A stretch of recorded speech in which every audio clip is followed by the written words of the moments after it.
welcome back. Tonight we're talking to Dr. Tony Obin, who is the CEO of the Petroleum Hub Development Corporation, and he's my guest for the show tonight. So this Petroleum Hub thing seems to have been one of the last minute things we heard of. Probably was working earlier for the MPP government.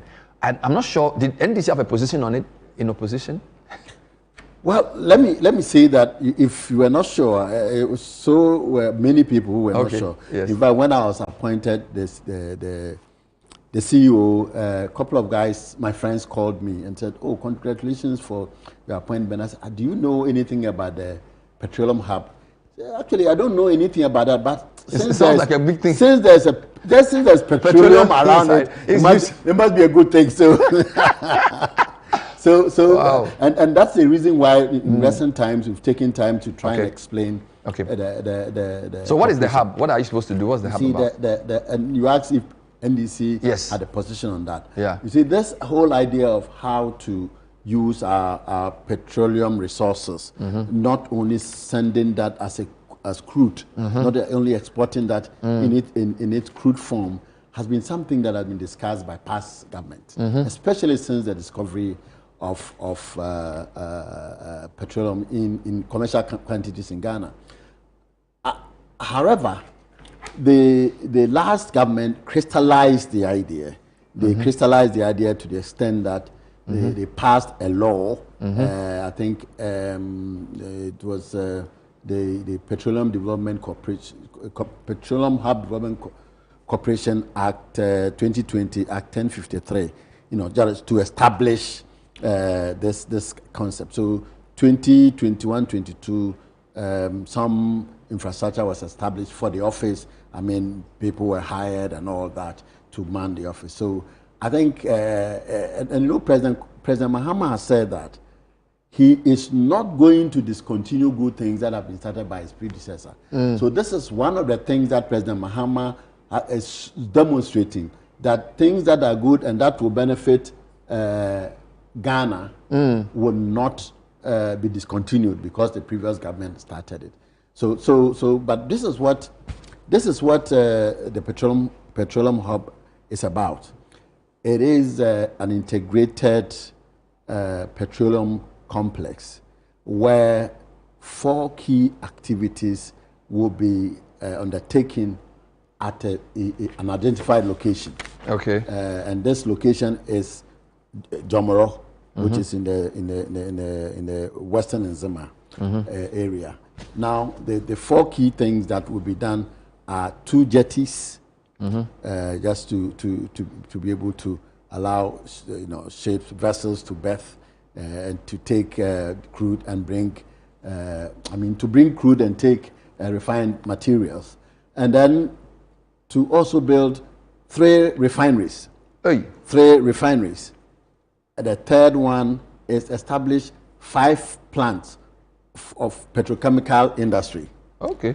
And then also establish various integrated tanks, storage tanks at a particular area. Now, this I'm sure you are seeing. We are showing the image. So are these the refineries? Yes. So the image. All this at Jomoro or different places? Yes, at Jomoro. It's on 20,000 acre land. 20,000 acres. Land. Yes, but don't be alarmed. I know that the sound of it is quite alarming. That's massive. But don't be alarmed. So all this will be on this land. There will be a whole township, new township, modern township, which will be akin to Rotterdam. I'm sure the port town in North Netherlands. Yeah, exactly. So Rotterdam or what is this place? Las Palmas. In Spain. Yes, Spain, and then also in Singapore. Now these are the areas where, in fact, we have to be bold in this. And the good thing is that it's a private sector-led project. It is not government that is going to find $60 billion to develop all these things.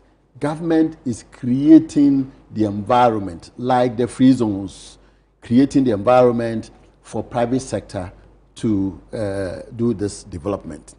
And the private sector, it could be local private sector or international private sector, or partnership between local and international private sector. I have been encouraging the local private sector to demonstrate interest. And I mean, I'm sure when Las Palmas was being developed, nobody thought about it. They thought, oh wow, this is that. But eventually, we go to Las Palmas and we are thrilled by what we see. When we go to Rotterdam, we are thrilled. But Rotterdam used to be, I think that place used to be maybe a part of the sea. But no, whilst this sounds good on paper, a couple of things. Do you need 20,000 acres? Because that means you're going to take people's farmlands, people's potential houses and homes and stuff. That's number one. And you are saying $60 billion or 12 billion? No, 60 billion in all. In all. If all these activities are brought in, if all this infrastructure, ancillary infrastructure, of all these core, infrastructure are built there, it is going to cost 60 billion, roughly. Now, in terms of the land, you are right. I mean, 20,000 acres would be very big. However, out of the 20,000, about 8,000 of it is complete wetland and lagoon.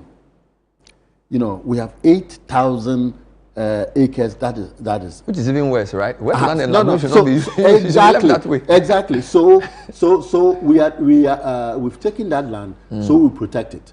It's for so you're not going to develop on it? No. So for conservation purposes. So you're only going to use 12,000? No, we're going to use less than 12,000. Okay. But no, you need to protect that. That government has to protect it anyway. So by using the hub, you are keeping. Yes. But if you build a refinery close to it, isn't that going to cause a problem? No, the refinery will not be built close to it. In fact, there's a conscious effort. I think the EP has done some work already, and we're still working, doing some work on how to conserve those areas. And that's very important, because can you imagine if those areas close to the hub would be allowed, would be just free no man's land? People will do anything in those wetlands and lagoons. So the point to be made here is that the wetland and the land for the hub itself will be about 8,000 8,000 hectares. I say hectares, acres. But the rest would be for conservation.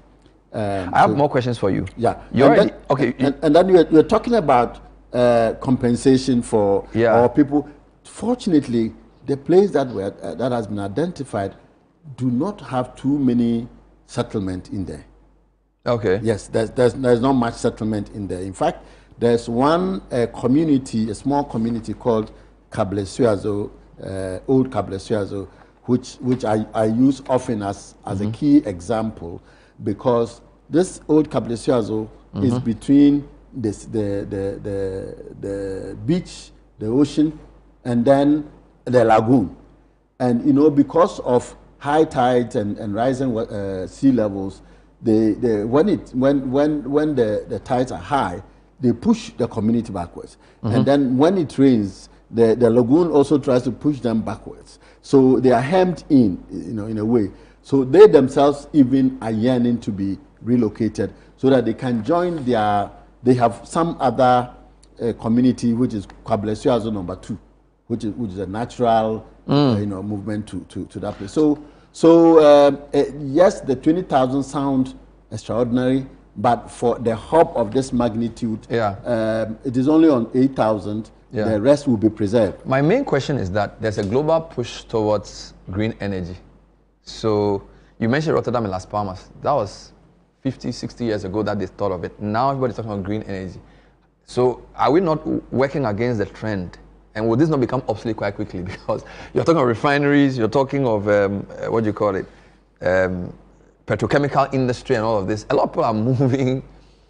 I mean, hydrocarbons have become unsexy.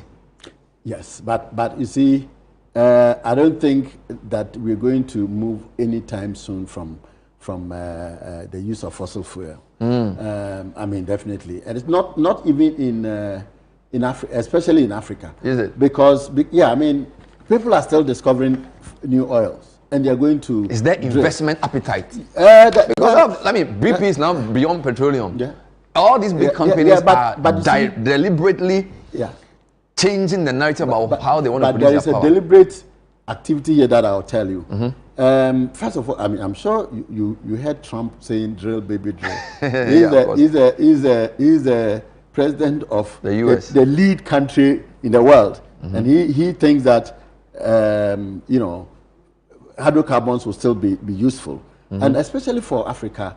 I think we should not be pushed into a complete dissociation from hydrocarbon. It will take time. Eventually, we'll come there. I'm sure if you followed the electric vehicle consumption, you see that there is a slowing trend. There's a slowing trend because of some inefficiencies. So it doesn't mean that it is going to be like that. But but even at the hub, the policies here are also to complement the green side of our energy. Remember, our supervising ministry is called Energy and Green Transition. So they insist that we should do something green. So all the, for the ancillary activities, all the energy used will be solar. We'll be using solar. We are looking at green hydrogen for power and all that. So it is not like you go in there and then all you do is just use the Have you had any interest expressed by any private sector investors for this quite ambitious project? Yes. As a matter of fact, we have a number of them. In fact, there is one consortium that has actually signed a 12 billion. I'm sure that's where that's where you got the 12 billion. Yes, you saw the 12 billion in MOU with the hub, with government already sitting there. They are waiting for the land issues to be resolved, and then they would move in. In fact, since I assumed office, I've had a series of interaction with some investors who have shown keen interest in participating in the hub. And don't forget, the petrochemical industry would still be useful to all of us, because you will still have to use some pharmaceuticals that are stocked by hydrocarbons. You still have to use plastics. You cannot ban the use of plastic. Polypropane manufacturing. There are all these things that are there that you would have to use them anyway, and you will have to use the product of gas, for example, to produce some other product. But to the extent that Ghana is not a major oil exporter, Nigeria is there, Angola is there, why would an investor come and invest 12 billion at Jomoro? Yes. You see, I have always said that if you go to Switzerland, Switzerland, they don't produce gold, but one of the biggest gold refineries will be found in Switzerland. So you look for your own raw materials to refine. So in the consortium that I spoke to you about, one of them, which is an oil company, very known oil company, says that they want to build a refinery, and that refinery, they are not going to rely. And of course, there will be it's likely to be some government push to have our oil refined in Ghana, especially if you have a modern state-of-the-art refinery. Why would you take oil drilled from here, and which would be about 50 to 60 kilometers away from the hub? Why would you want to take it too far away to refine? So you would do it there. And then this company, which is part of the consortium, is saying that they are going to bring their own crude. And don't forget also that a lot of African countries are now finding oil. And because of EFTA, African Free Trade, African Continental Free Trade Agreement, we are able to bring these things without any custom charges. So you produce your petroleum and you want to refine, and location of Ghana, don't forget, we should take advantage of our location. I see. We are in the center of the earth. So we noticed one of our media colleagues has been appointed corporate affairs head, I think, or something. So MFR Petroleum Hub. So I don't know if you appointed her, but clearly you seem to be getting ready for a takeoff. When were you appointed, by the way? I think it was just March. I think it was 14th or so March. Interesting. When we come back, we'll talk about football. Now, what a lot of you may not know is that my guest is the chairman of the local league committee. And at some point, he was a member of the Black Stars Management Committee. I was the chairman of the Black Galaxies. Which is the local Black Stars. So we'll talk about Ghana football briefly as well. There's a few issues. Commercially, local football doesn't seem to be generating a lot of interest. My Heart So Folk is not doing very well. He was associated with Midiama at some point in his life. I'm still. Yes. We'll talk about soccer when we come back as well. And of course, Liverpool won the English League. What can we learn from them to build Hearts of Folk? He's not happy, but it's his own problem. To make Hearts of Folk to become like Liverpool. Stay with us.